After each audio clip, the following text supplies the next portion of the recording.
expatiate. Is being recorded. So today we're going to expatiate on it, and we can always get the recorded version and send to our friends, loved ones, and those that may have hypertension, generally. So we're looking at hypertension part 3, and we'll be looking at hypertension journey, the complications, and after that we will be discussing. So the natural history of untreated hypertension is highlighted here. We talked about it the last time, but this is just to stress it a little bit more. All right. So pre-hypertension, usually from a very, very young age, one may have what we call pre-hypertension. Now, what is pre-hypertension? Pre-hypertension is, the zone, let me use that word, the zone in which the patient or the person is not hypertensive yet, but for that age and for the classification of hypertension, that person is not within the normal blood pressure range. So the question will be, just for the purpose of those that might be joining us for the first time, the question will now be, what is the normal blood pressure range? The normal blood pressure range is a blood pressure, of 120 and below over,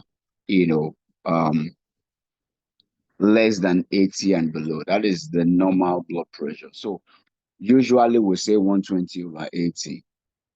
By the time someone begins to have 121, 122, 125 to 139, that person is termed as having pre-hypertension.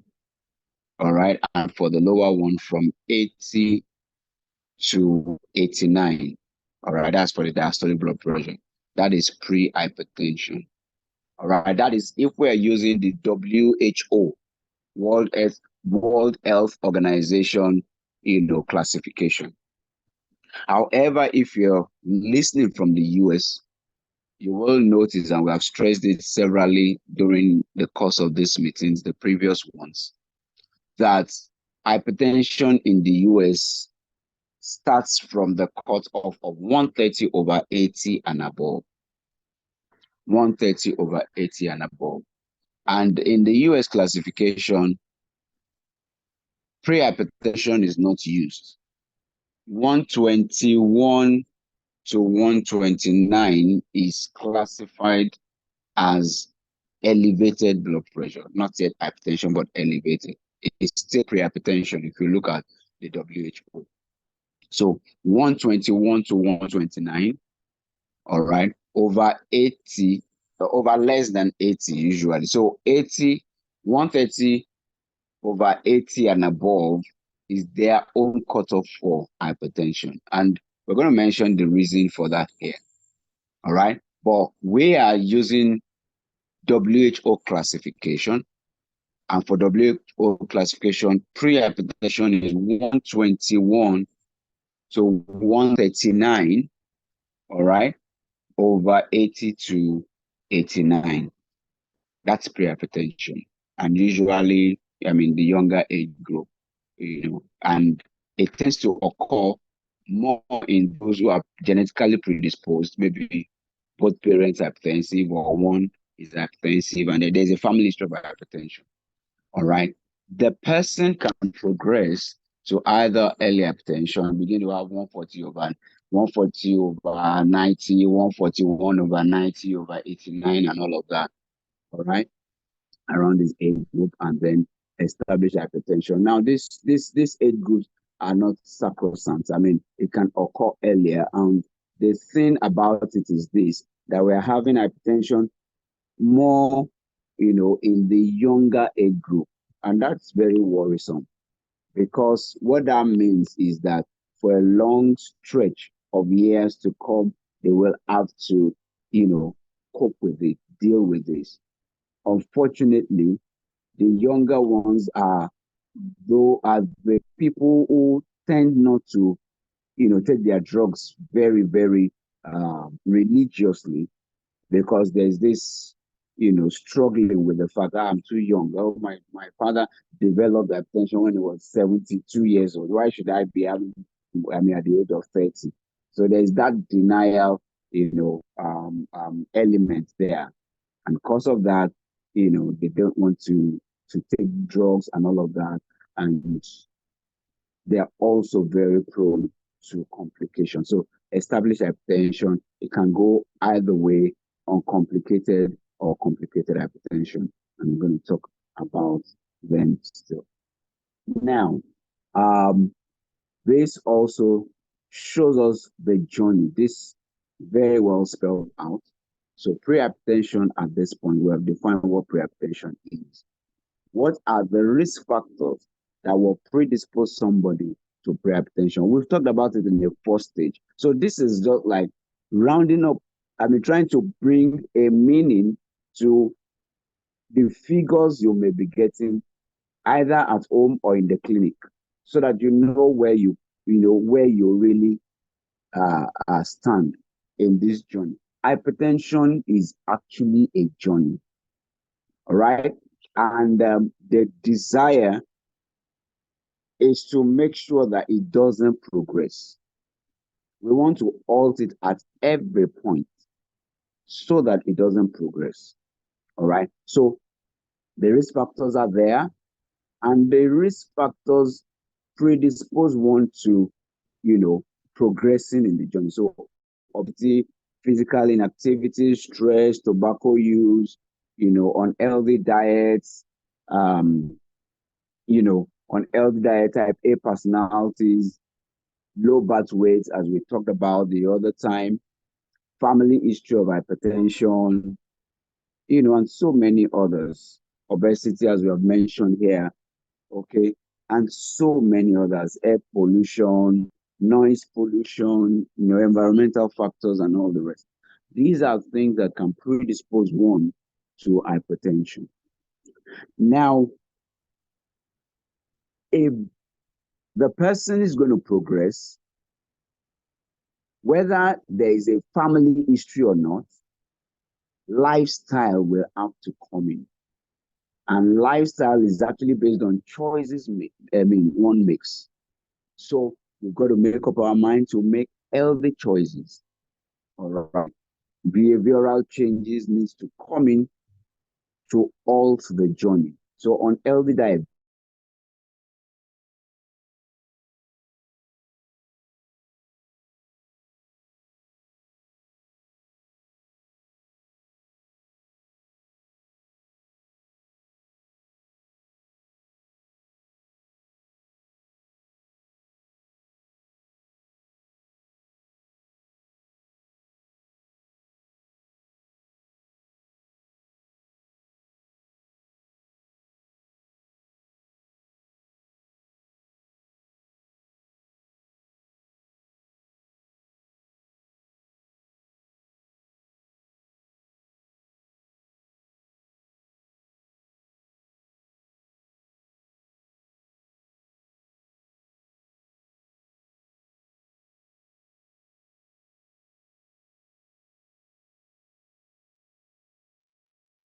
okay, sorry, I think network went off for a while. Apologies about that.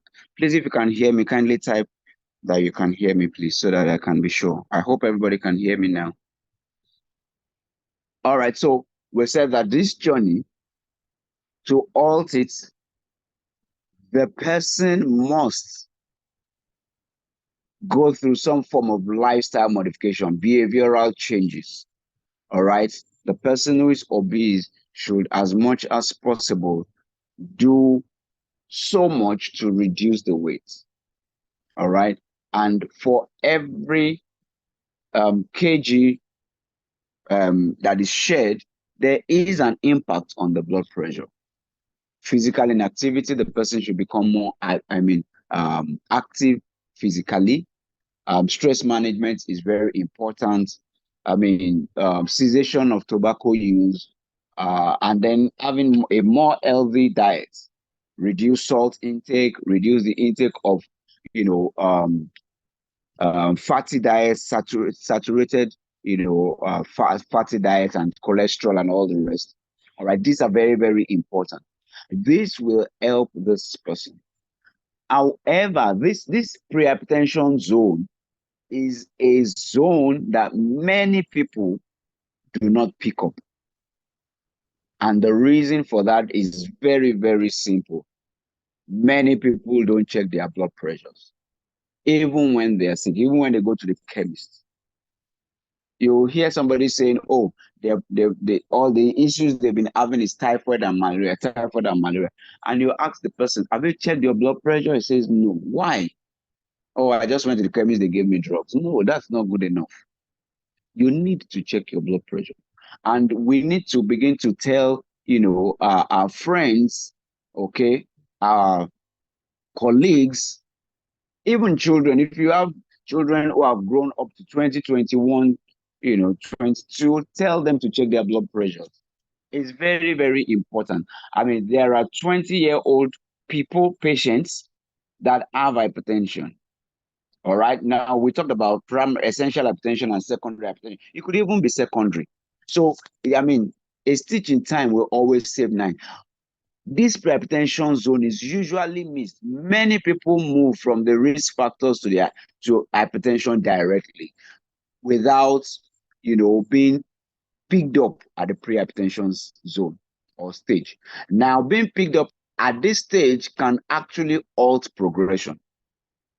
Those who are picked up at this stage and make up their mind that they are going to do away with unhealthy choices, they actually regress. And it is easier to control the blood pressure at this stage than when one gets to the hypertension zone. All right. So this stage is very, very important. And we need to, just for the sake of it, just tell friends, oh, a friend that is always complaining of headache. Yes, the headache is a non-specific symptom. And we have said it that hypertension, is a silent killer, usually asymptomatic. But even when symptoms are going to come, most of them are, very, very generalized symptoms: headache, malaise, feeling unwell. And most people, when they feel unwell, the first thing they think about is typhoid and malaria. This person may stay in this zone. This prehypertension stage can last for 5 to 7, 10 years in some people without being diagnosed, because of the not too optimal health seeking behavior. If you don't check your blood pressure, there's no way you can diagnose hypertension. So the lesson here, or the take home stuff here, is at every point in time that you get into a health facility, do your best to ask that your blood pressure be checked for you. If you don't have the device at home, use every opportunity to check so that you don't progress. Now, a lot of people progress to hypertension. If unchecked, most people will progress, all right, to hypertension. More than 90% will progress to hypertension, and in this case, 140/90 and above. All right. Now, the other thing is this: people can have what we call isolated systolic hypertension or isolated diastolic hypertension. Isolated systolic hypertension is usually found in those, usually in the elderly. All right, because of the stiffness of the arteries. All right, by the time they begin to get older, there's some stiffness of the arteries. So you see somebody saying, oh, the lower one is not a problem at all, it's always 70, but that higher one is very difficult to control. Now the problem is this: most people will now say, what do I do? They don't want to take drugs because they are afraid that the lower one will crash or will go down much more. Meanwhile, the higher one will cause problem. You need to be treated.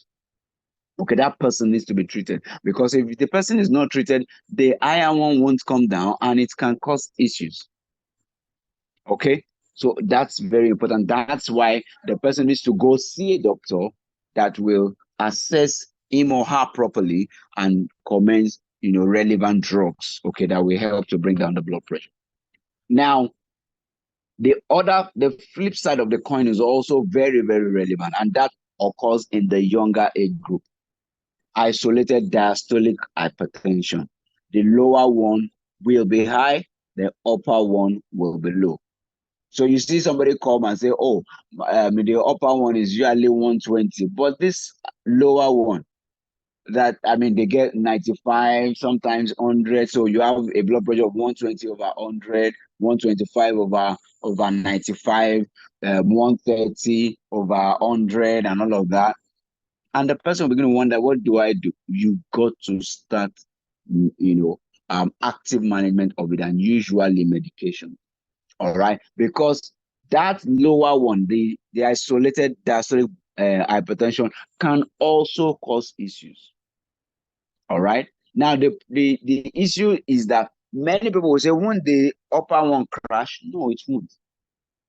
It's not going to crash. If you meet a doctor who is able to assess you well, the person should be able to give you drugs that will be good enough to lower your diastolic without dangerously reducing your systolic. So your the blood pressure can come up to something like 120 over 80 over 85, 125, okay, over 75, or 115 or 110. Now the other thing is that people will say, oh, 110 is not getting too low. No. Should they take their drugs? Won't it crush it? No. That figure that you are recording, the blood pressure, the drugs is helping to keep the blood pressure at that figure. If you don't take the drugs, it will start coming up. So primary prevention is also still key. For this one, before getting to pre-hypertension, is primordial. And for primordial, we don't even want the person to have hypertension at all. We don't want the person to have, any of the risk factors. All right. But once that is there, then you begin to talk of primary, prevention, active management, active issues, so that the person, and this must start from the pre-hypertension zone. If you start primary prevention from hypertension, from the site of hypertension, you are already losing our time. The person is already losing time. So lifestyle modification, dietary changes, and all the things we have talked about, smoking cessation and the rest. And then, okay, by the time complications come, we don't even want complications to come, because by the time complications come, secondary prevention is now what we'll begin to talk about, and tertiary prevention. Okay, very, very important for us. So hypertension is just the tip of the iceberg if not controlled. Very, very important. We've stressed this over and over. I'm sure you've seen this before. The numbers that don't worry us. It is what is being done underneath, the damages that hypertension brings. That's what is worrisome, and that is what is incapacitating. And so we want to deal with it. And the higher this goes, the more solid this foundation becomes. That is, the more problems, the more dysfunction, the more complications happen. And so we want to keep this down, so that as much as possible, this lower part can also be dealt with. Okay, we looked at this the other time, and I'm going to be rounding up now, but to rehearse it. Complications, the 5C complications, okay, of hypertension, the major complications. Number one, coronary artery disease. Number two, chronic renal failure. All right, it can affect the kidneys. Number three, congestive heart failure. It can affect the heart and cause heart failure for the person. All right, number four, okay, cardiac arrest. The person can just have damage to the arteries, damage to the heart, and then there can be cardiac arrest, which is something that is very, very fatal. All of these are fatal, really.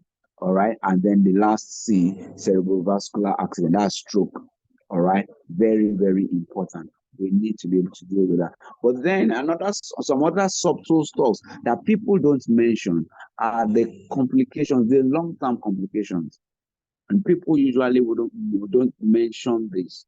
And apart from that, they are very, very subtle. So you have arrhythmias, abnormal heartbeats, aneurysm, the the the abnormal growth and increase in the walls of the large vessels. All right, the arteries, the aorta can become aneurysmal, and we don't. The last thing you want is for an aneurysm to rupture, or there's an aneurysm in the brain, abnormal growth poking out, and those abnormal poking out of the blood vessel, that area is very, very, very, very weak. That any surge in pressure can actually cause a rupture. All right, but before then, the person will begin to have some complaints that may be non-specific depending on where the aneurysm is. All right, chest pain, for example, that is neither here nor there until real major things happen. Hypertension can cause progressive loss of vision, and it can also cause sudden blindness, apart from glaucoma or cataract. All right, so we need to take care of it. Of course, it can also cause bone losses. All right, and then so these are the ABCDE of long-term complications or more subtle complications that are not usually looked after, and that's at the stage of complications of hypertension. So it's not all hypertensive that will come down with stroke, that will come down with frank end-stage renal failure. No, they can have some of these subtle things. C is cognitive impairment. So you see somebody who cannot remember things anymore, somebody who is behaving inappropriately. He can pull on himself, wee on himself, or and do something that that this is not this person acting. Something has gone wrong. Something has gone amiss. Cognitive impairment, and of course there are chronic systemic impairments. All right, the person does not have the frank, end stage complication, but that the systems, the systems are not functioning well, the organs are not functioning well, and then there are disabilities. Somebody who comes down with a stroke, he may survive the stroke, but he may have telltale signs of the stroke. There may be residual loss of function of one part of the body that has been affected. So disabilities can occur. Okay, so many things like that. And then someone may just have the leg amputated from peripheral arterial disease. So disabilities. All right, if the person becomes visually impaired, that's a disability. All right, so disabilities, hypertension can cause disabilities, a lot of it. Of course, sudden death, it can cause sudden death. And then the E, it can cause hearing loss, progressive hearing loss, progressive hearing dysfunction, and erectile dysfunction. But it's something. Now, most men will say that, especially when they start the drugs, they have erectile dysfunction. Some men, let me not say most, some men will say that, they have erectile dysfunction, they think it's the drugs that is causing it. Yes, some drugs can cause erectile dysfunction. All right, but a number of the drugs we have now don't even touch it. Some drugs also improve erectile function. All right, but hypertension on its own, especially when it is not well controlled, it can cause erectile dysfunction, and we need to know that. And that is one of the reasons why blood pressure should be controlled, because all of this can happen in that person, and it doesn't have to be one. Most times a single person will have more than one or two of this A to E that we have mentioned here. It doesn't have to be stroke. It doesn't have to be heart attack. It doesn't have to be heart failure and say, thank God, at least the person doesn't have heart failure. Yes, it may not have heart failure, but there may be chronic systemic impairment, which will definitely lead to chronic systemic dysfunction. All right. So let us stop here. I've said I want to give room for interaction today as much as possible. We'll stop here for today, and then thanks for listening. God bless. So if you have questions, comments, things you want to clarify, you can raise up your electronic hand, and then I'm very sure that you will be allowed to ask your questions. So you have questions, you can raise up your electronic hand. The host will unmute you. Yes, host, kindly help us to unmute Mr. Smart or Mrs. Smart, as the case may be.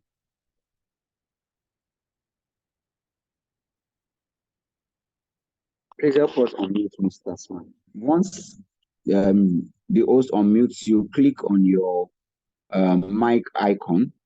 You will be enabled to speak. And also help me help to unmute the cardiologist in the house, Dr. Bieli, Dr. Donye, and the others. Good evening, doctor. Good evening, audience. Good evening, everyone. Good evening, sir. Thank you very much. First of all, thank you for giving me the opportunity to address you and every other person in here. Now, my question is this, right? Can cardiac arrest or stroke, can it happen under, let's say somebody has high blood pressure now and is under medication, but the blood pressure is within normal range of, at least it's controlled, I'd say 120, 125, upper one systolic, and diastolic is say 80, 83. Can that person experience stroke or cardiac arrest within that blood range, which is like, say, normal? Is it possible? We can't hear you anymore. While they are on their medication? Okay, so can somebody whose blood pressure is well controlled have them suffer cardiac arrest? That's the question, right? Yes, sir. Thank you very much. Dr. Fogman, Dr. Doy, anyone wants to help? Mr. Scott, Dr. Obieli. Can you help unmute cardiologist, please? Dr. Kobe, you want to take a go at that? And somebody whose blood pressure is well controlled suffer heart attack. Is it possible? Or Dr. Doye, if Dr. Kuhn, you can go ahead, please.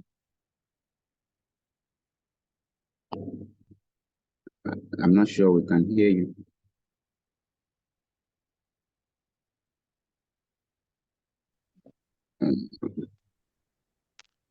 Hello, can you hear me, sir? Yes, yes, we can Dr. hear Doyle speaking. Yes, thank you. Okay, sir. Okay, so you said the question is if the blood pressure is well controlled, can someone have an attack, cardiac arrest? So a cardiac arrest is, in English terms, is what they call heart attack, kind of, which is like sudden cessation of the heart. So a number of causes are highlighted or should actually be put to mind that can actually cause that. So hypertension, just poorly controlled blood pressure is one of them. So it's possible someone has a well-controlled blood pressure, but we also need to be mindful of other causes of a cardiac arrest. Okay, somebody using recreational drugs, even though blood pressure is well controlled, can still come down with having a cardiac arrest. Somebody having kidney issues, somebody having diabetes, in different ways, they can actually, different pathogenesis can actually add up. So having your blood pressure well controlled gives you a form of safeguard, but visiting your clinic frequently will also help your doctor to look out for other possibilities and to make sure those possibilities are well taken care of ahead of time. So hypertension is just one out of so many things. If someone is taking his blood pressure medications regularly but still indulges in smoking, the person is still at risk, as it were. So not just achieving blood pressure control will not be the only way out. So also as we've been told earlier on, to ensure we have this lifestyle. So it will go a long way. So number one, I would say healthy lifestyle is number one. Two, and if you need to take medications for your blood pressure, please kindly do so. Then three, if there are other comorbidities, like somebody is diabetic, someone has a kidney issue, and a number of other things, such that your doctor can actually keep tab on them and to make sure you don't come down with a cardiac arrest. I hope I was able to do justice to your question. Thank you, Dr. Donny. Thank you very much. Yeah, so Mr. Scott, um, having a good blood pressure is very, very good, but there are several risk factors um, for heart attack or cardiac arrest, as the case may be, and the other factors needs to be taken care of. If somebody has uncontrolled diabetes, all right, and maybe is also smoking, and then doing other things, the person can come down with heart attack, all right, and even somebody who is not hypertensive can come down with heart attack. Yes, we know that hypertension is the commonest cause. It's one of the commonest risk factor for heart attack, and is one of the commonest risk factor for cardiac arrest. But few people without hypertension. I've seen a patient before. I managed a patient, I think that was in 2013 or 12, thereabout. An Indian, 25 or 26 years old. Blood pressure, very, very nice. The only thing we could find out at the time when he came was that, it was a friend to the cigar. It was, Cigarette's friend, and Cigarette was his friend. He smoked anyhow every time. It was at the site. I think they were doing some form of construction when he said that, oh, he's having his chest is paining him very, very vigorously, much more than the usual. And then they just rushed him to the hospital, and we did the ECG, and here was the whole thing flying all around, and other tests were done for him that showed clearly, that he had heart attack, and he even had to get a stent. All right, coronary angio was done for him, and he had to get a stent, and he didn't have hypertension at that time. So hypertension is not the only one, but it's nice that we get to our doctors, to have a holistic, assessment of our systems. Thank you very much. Yes, Mrs. Modupe Johnson. Kindly help unmute Mrs. Modupe Johnson.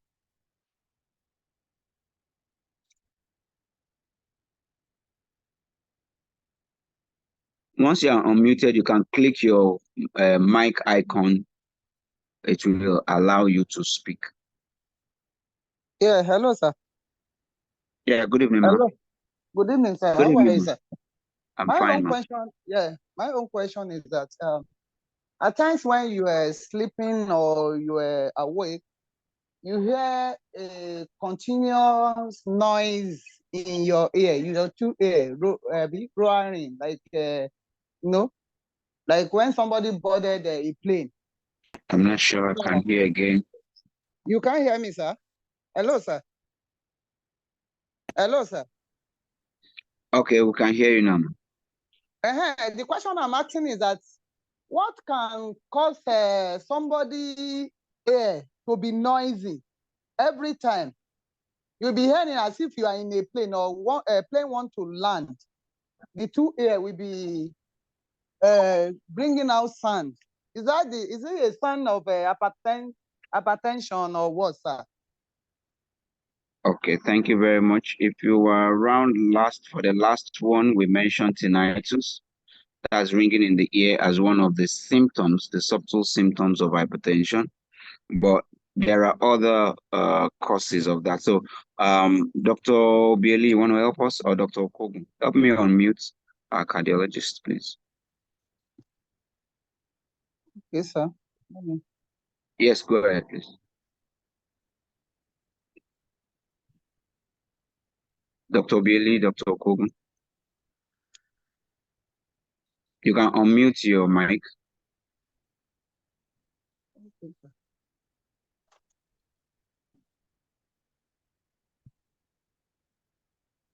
Dr. Kogun, we can't hear you.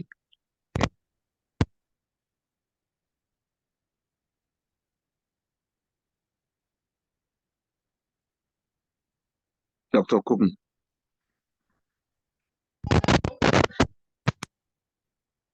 Hello, is it better? Oh, yes, we can hear you now. Hello? Yes, we can hear you now. Okay, I think it was my earpiece that was causing problem. So good evening, sir. Okay. Good evening to everyone. It's good to be here. So you were talking about hearing noise in the ear. Yeah, a fairly common complaint, even among hypertensive, but the causes are many. And when I see patients like that, BP controlled, I ask them to see the ENT, ear, nose, and throat specialist. But there are many things. Drugs can make you have, there are drugs that can cause noise in the ear. Then there could also be other diseases of the ear. You know, I remember some years ago, I was in Mexico, I took quinine, and that was the last time I took quinine. It was horrible. It was horrible noise in the ear until I stopped it. So drugs can cause it. Then it could be ear diseases. I don't want to mention the big medical names, but when you see an ear doctor, they'll rule that out. Could be ear diseases. Then it could be other things like there's what they call prostatitis tinnitus. You know, people hear their heart, it's as if they are pulse, the way the heart beat, they hear it in their ears. And that will also be related to hypertension. It could be related to thickened blood vessels walls of the blood vessels. But it's good to see an ENT just to be sure that nothing is going on with the structures inside the ear. There are different things that make up the ear. Diseases in some of the structures can make you have noise in the ear. So it's good to see an ENT when you have that. They will look at all the drugs you are taking to be sure it's not medication, and then screen you for any ear disease, as a possibility. But not necessarily that it's because you are hypertensive that is happening. I think that's all I can say for now. Okay, thank you very much, Dr.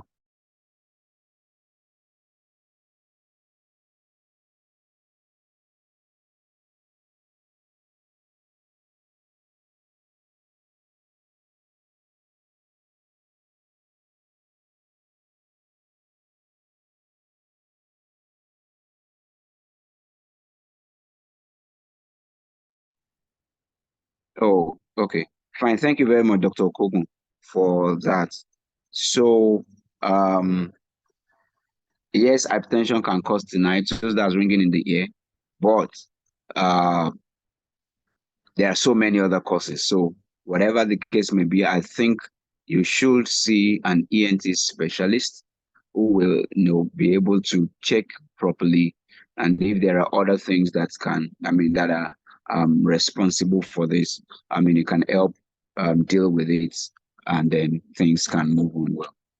Thank you very much. Yeah, any other question? I think we can have room for one or two more. If you have questions, you can raise your electronic hand, and you'll be unmuted.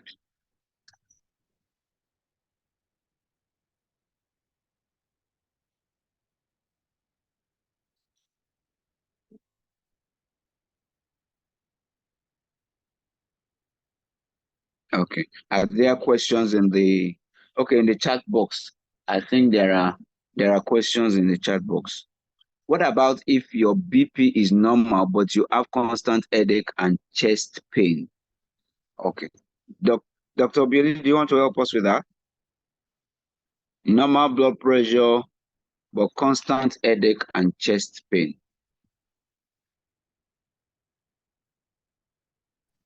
Hello, sir. Can you hear me? Yes, we can Hello, hear you. Thank you. Good evening, Yes. everyone. Yeah, good evening. So I was already explaining on the chat box. I was responding to some of the questions because I was actually at a noisy place. I had to just quickly excuse myself. So there are other causes of from the question, it says, what if your BP is normal, but you have constant headache and chest pain? So there are other causes of headache and chest pain. So one of the commonest cause of headache in this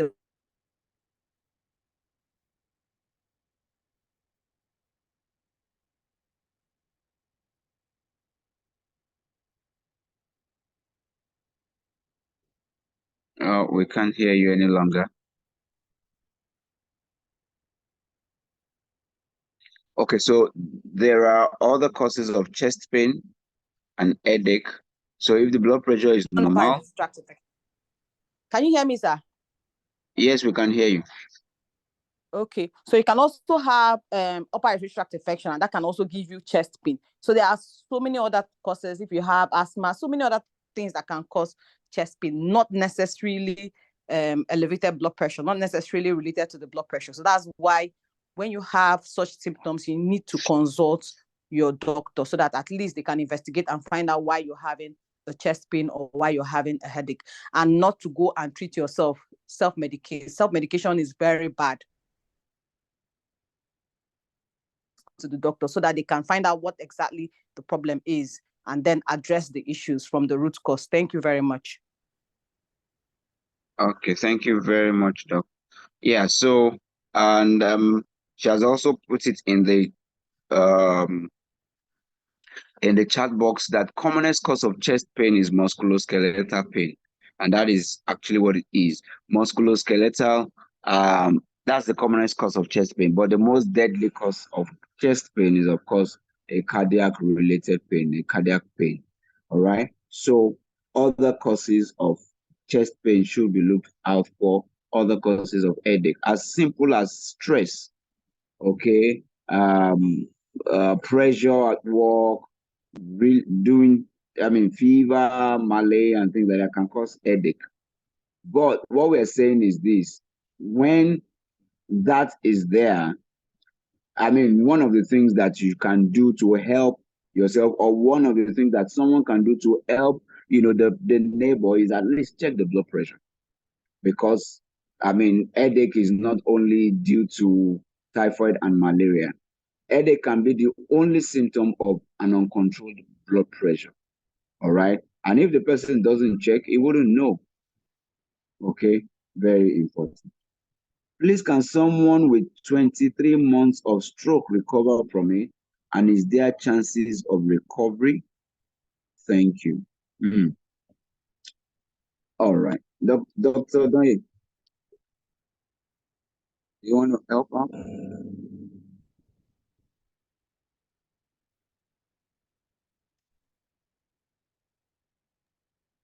Hello, sir. Good evening, sir. Yes. Yeah, good evening, sir.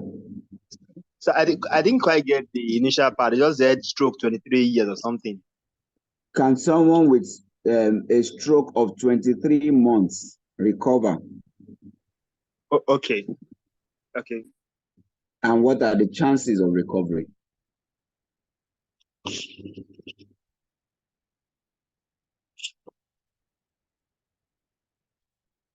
We can't hear you.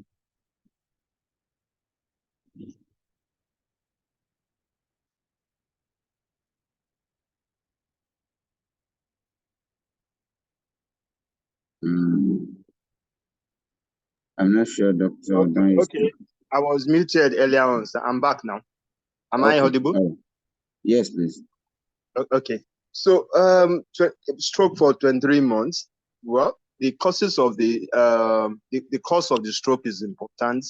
Then the extent of the stroke also. Okay, for someone who just has a little bleed in the brain, recovery might be much better compared to someone who has a very large bleed, or someone who has a large clot, as it were, like a ischemic stroke, as it were.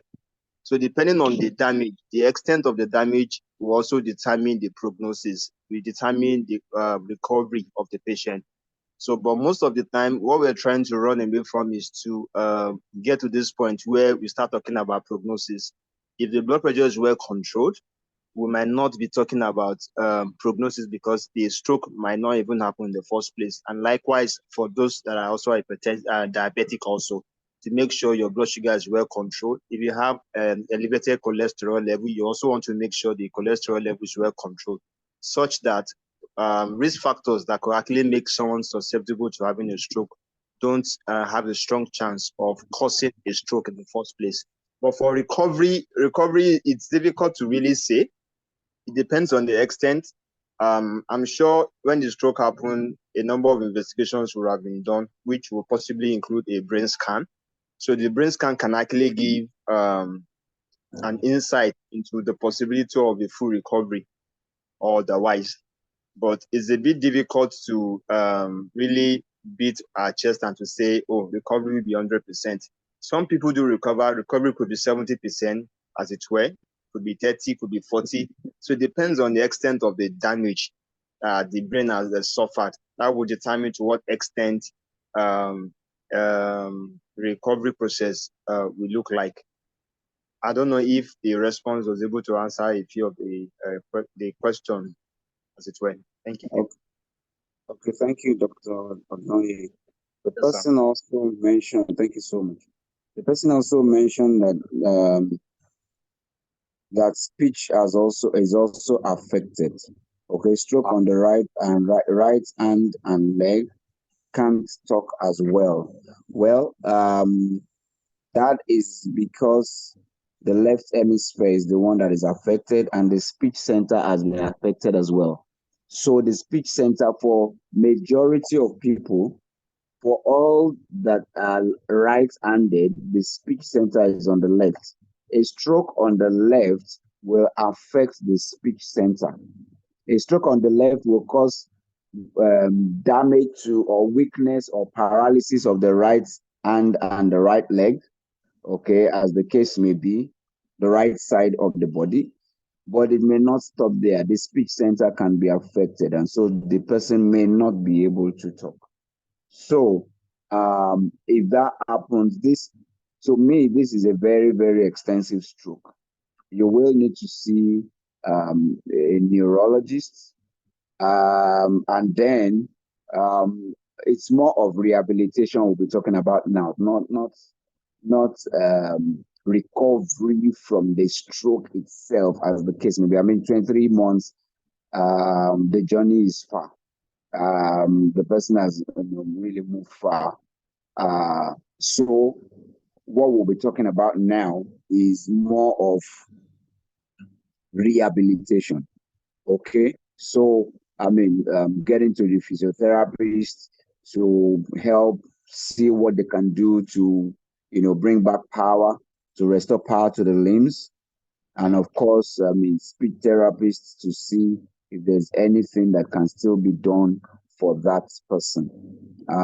Of course, the person should also be in touch with his or a neurologist to make sure that there's adequate follow-up.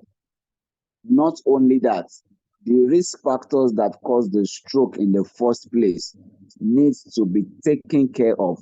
So somebody with a stroke can have another stroke. All right, there can be repeat stroke, and a repeat stroke is more deadly than the first one. If the person survived the first, the second can be very, very, fatal. So it will be very, very important to, make sure that the risk factors that cause the stroke in the first place should be well controlled. So neurologist, the person should, keep a tap with the neurologist, do the follow-up regularly. And of course, a cardiologist, if the person is having, a stroke, more likely in the presence of hypertension, it's very likely that the heart may also be involved. So, a cardiologist will also need to be seen by the person. So, I hope that answers the question. The person is already seen speech therapy section are drastically on. Okay, fine. So we wish the person good rehabilitation, complete recovery, medically not likely, but rehabilitation to the point where the person can lead some form of, near normal, good life is possible depending on the extent. And the truth of the fact is that for some, if the damage is so extensive, those things may not bring back everything. May just be just a little bit of, improvement or recovery, and it may not be more than that. So for that, what will now need to be done is,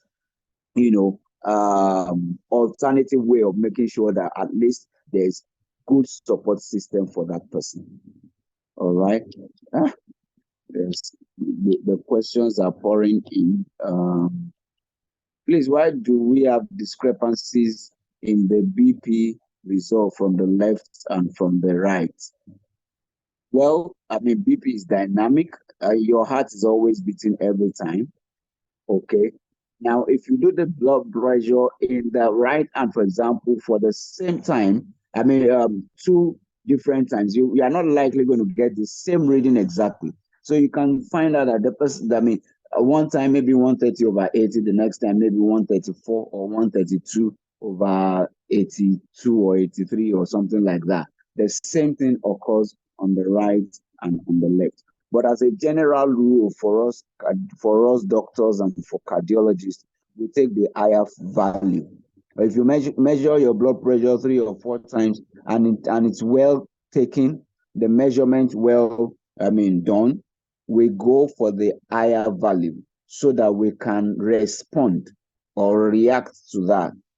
If the blood pressure, if you go for the lower one, there's the chance of saying, oh, everything is okay and all those, and things happen which we do not want. Please, what readings of systolic and diastolic could be regarded as too low? A blood pressure of, number one, this can be relative, but then a blood pressure of less than 90/60 is regarded as low. All right, so blood pressure of less than 90/60 is low and needs to be worked upon. All right, so I think Dr. Obieli, my colleague, actually answered almost all the questions, and I think that we've done justice to this topic of today. I think when the blood pressure is normal, like 125/85, should the person continue a normal dose or reduce it? Please don't reduce your dose without seeing your doctor. If you stop the drugs, the blood pressure will start going up. If you reduce, it may go up. You may find control a bit difficult. All right. See your doctor, let your doctor assess you. And the truth of the matter is this, I said it during the discussion, that those drugs, when you see 125/85, it is the drugs that have kept it there.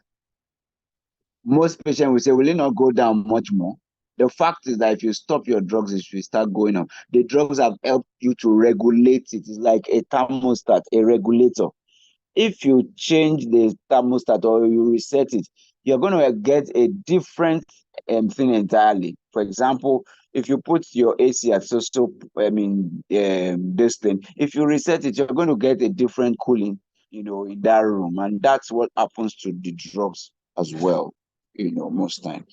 I think we've had a very fruitful day. I think maybe the next one, let's finish this hypertension series first. When we finish it, one of the seminar time will be devoted to question and answer only, so that we can, pour out and ask our questions and all of that. And I'm sure that we will also benefit from it. Thank you very much, everyone. Thank you, doctors. We appreciate you. And I can see other doctors in the house. Thank you, Dr. Alea Yotunde, for joining us, endocrinologist. We appreciate you. And all the doctors in the house, Dr. Anoli Emecheta, thank you for joining us. And every other doctor in the house, everyone, we appreciate you, all our daddies and mommies, uncles and aunts. We appreciate everyone for sparing our time to, attend this seminar or this discussion today, this forum today. We're going to, it's recorded. I think latest by tomorrow, the recorded version will be sent to us on the platform.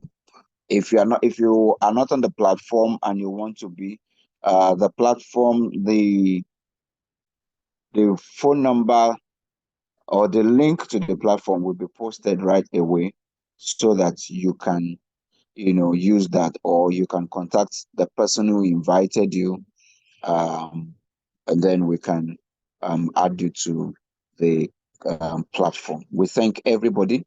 If you have gotten value for this time, you can just want to put it down, value for time spent or things like that as we close. Thank you very much, sir. Thank you very much, man. So if you have gotten value, you can pen it down. Thank you, everyone. Thank you. All right, so we round up. Thank you, everybody. We'll see in 2 weeks' time. We will do hypertension part 4. Hopefully, that may be the last. If not, we'll do a part 5, and then we will do a general, like an open session for everyone. You can ask your question from beginning to the end. At that time, it will be question time. Well, that is after we have finished the hypertension series. Thank you, everyone. Thank you so much. Thank you so much, Mars. Thank you so much, sir. Thank you, Doc. We really appreciate you. Thank you, sir. We appreciate you, sir. We appreciate you, sir. Thank you, everybody. So we'll close up now. Have a lovely, thank you very much, sir. Thank you, man. So have a lovely week ahead. Thank you, Dr. Okogun. Thank you, everyone. Thank you, sir. Thank you, man. Have a lovely week ahead. Bye for now.